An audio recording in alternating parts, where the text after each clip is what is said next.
Sometimes I treat whiskey as too precious. And I mean, I did it yesterday. Yesterday, I came home really late. That feels like a whole other story. I rode my motorcycle from Waco back to Austin, but I did it when we had like 30, 40 mile an hour wind gusts at night. And I had to get off the freeway. And instead of taking an hour and a half to get home, it took me 3 hours to get home because I was being safe. And I got home and I was like, I need to phase my energy down before I go to bed.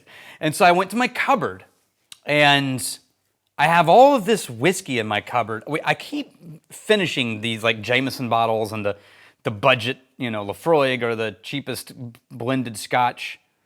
And so 95%, you see the reference? 95% of what's in my cupboards right now at my house is like high proof, single barrel, rare whiskey, expensive. It was a gift.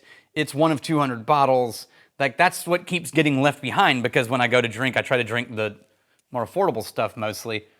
And I was standing there and trying to figure out like, well, I don't want to drink that because it's like this rare edition from S&WS. So I don't want to drink that because a distiller gave that to me as a gift. And I was like, what are you doing?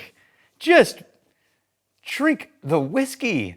And so I grabbed an S&WS and I poured a shot. I think this also happens in the vault where I was cleaning out.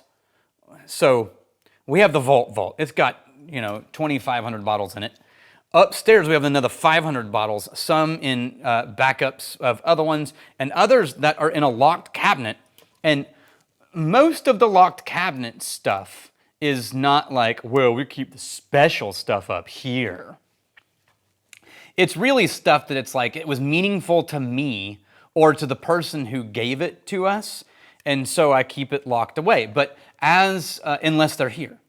And as I was cleaning that cupboard out, I realized there were some bottles in the cupboard that I bought, or that the Academy purchased, one or the other, that were really kind of cool and unique, but like I bought them 10 years ago and no one's gotten to try them. And that kind of bummed me out a little. So I took all of them out and I put them down into the vault. So now our locked cabinet is almost only ones that Psalms have donated or people who I know are going to come back here and their names on it. And I want to make sure that we hold it until they're able to stand here and drink it with us. And then if we empty the bottle, that's fine. But I want to make sure that it doesn't disappear in the vault pours until they get to be here with us and share it. And it made me once again remember, dude, you're treating whiskey as too precious. We have the same rule in the wine cellar. We have a wine cellar in the bottom of the whiskey of the Wizard Academy because in the non-whiskey school, we drink wine during class. And there are name tags on wine bottles down there in the cellar. And the names on the bottles don't mark them as the most expensive, rarest wine. They mark them as a wine that was given by a student, and we're going to hold it until they are here to share it with us. And so when they show up, we go down and we bring all the bottles up that have their name on it, and we pour them for everybody in the class because that's what makes that moment special. But that's not where it ends. I'll go further. Let me talk about this whiskey first. This is the 12-year-old Bulleit 95 Rye. This was given by one of our whiskey psalms during the gathering. This is Kelly Zink.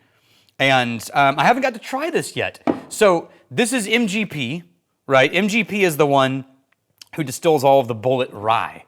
That's Midwestern Grain Products. Evidently, they have a contract for like their own custom cuts and treatment of the distillation, and then they have the ability to control aging of the barrels that were specifically produced for Bulleit. This one, according to the press release, it says it's 12 years old minimum, but some of the barrels in this are up to 17 years old.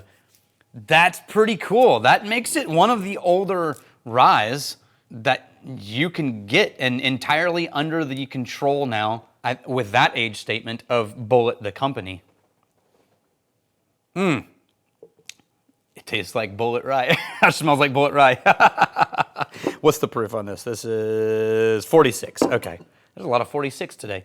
There was a point where I was having a discussion with a couple of the humans who, I'll name them. They would be fine with this. Jared Hemstead, Balcones, and Jake Clements, the founder of Texas Whiskey Festival. And we were taking a drive to try cigars and barrel-aged cigars. And we started talking about rye whiskey because they were working on their rye blend at Balcones at the time. And Jared was saying, you know, the MGP 95.5 rye has become so predominant in the whiskey space that a huge amount of whiskey drinkers think of this as what rye tastes like, full stop. If you say, what does rye smell and taste like? Their default categorization is all rye tastes and smells like this.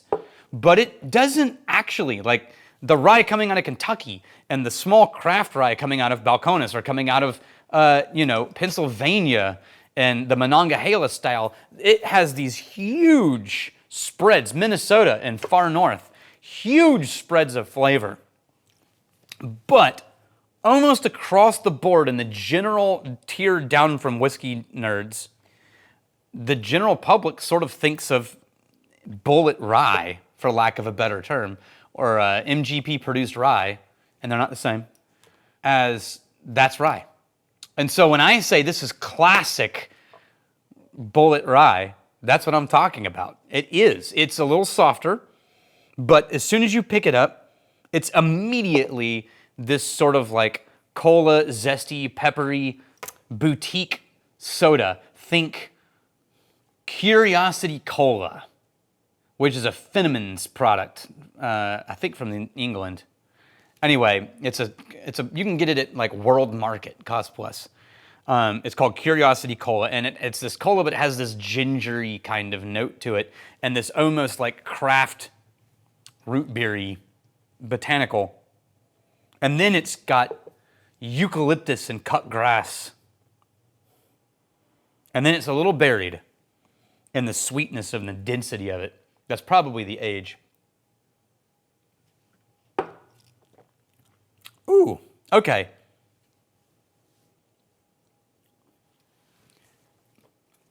I would argue that that's on the physical experience of the palate, that is the closest buttery kind of smooth release of a rye that I've had in a long time. But it feels tight and controlled and simple, like this core. And I'm hoping a few drops of water will kind of crack it and release what I want to find in the complexity, because right now the palate is so like core. Even when I spread it around, it gets a little more spicy, a little more almost licorice, but it doesn't really let go. So let's see if a few drops of water will make it let go of what it's hiding. There's a movie, Neat. It's about bourbon whiskey specifically, and it's a great movie. You should watch it. I think it's on Netflix. And in there, one of the great whiskey reps of all time, full stop, Freddie, he's Buffalo Trace. He's talking about he's hanging out with his brother and his dad, and he pours them all a little bit of this really rare whiskey. And I'm doing a super synopsis. Go watch the movie. And he sort of pours them a little bit, and then he caps the bottle and starts to put it away. And his dad says, "What are you doing?" And he says, "Well, that's like really precious. You know, it's very rare." And his dad says, and again, this is not a direct quote. This is my synopsis mentally. Says, "Son, we are the fragile part of this equation. There will always be more whiskey." And I had to pause the movie at that part. Like, it cracked me open like an egg. And I was reminded of it again this week, that it's us and relationship and community that's precious. It's not this. This is cool. This is unique. This is a part of the experience of community and connection, right? But at the end of the day, there's always more whiskey.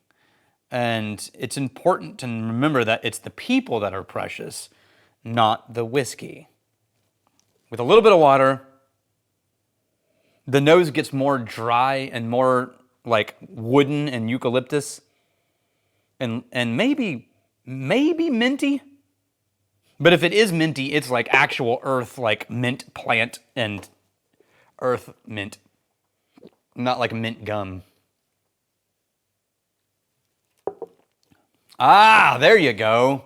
Okay, with a little water, the spiciness curls around the back end and opens up a little bit, and you get the center core of that sort of cinnamon, mint, eucalyptus character.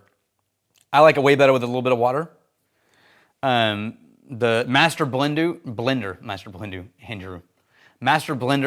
Andrew Mackay, his quote in the thing was, it's best with a single ice cube. And I could absolutely see this holding up well to an ice cube. A little bit of water improves it for me. So remember, it's the people that matter, not the whiskey. So here's to you and us, and remembering the reason to drink that precious whiskey might just be one friend and a Tuesday. And that can be enough. And I'm really glad you're here. Cheers to you.